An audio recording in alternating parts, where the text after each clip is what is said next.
Muy buenas tardes, mi nombre es Joseph Antonio Soto Castro, mi número de matrícula es la AL 054536 y este es mi proyecto integrador de la materia Filosofía Jurídica.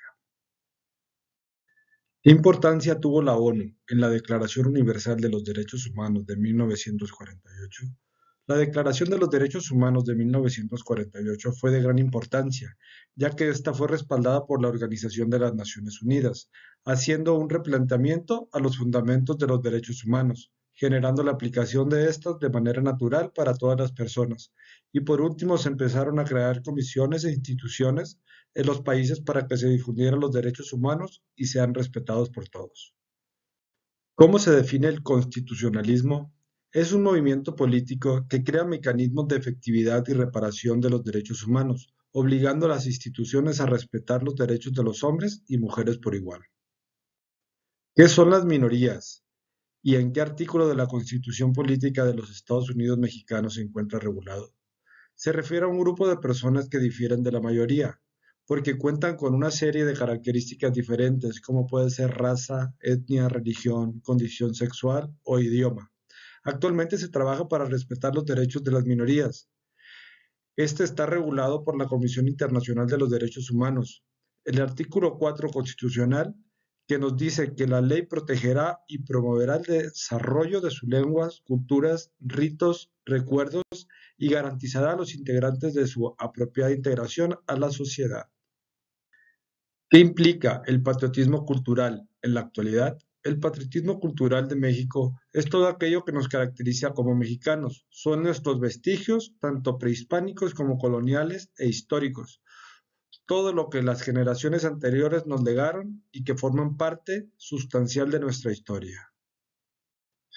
¿Qué son los derechos humanos de tercera generación y cuál es su origen? Los derechos de tercera generación son los derechos de los pueblos o de solidaridad. Surgen a partir de la segunda mitad del siglo XX.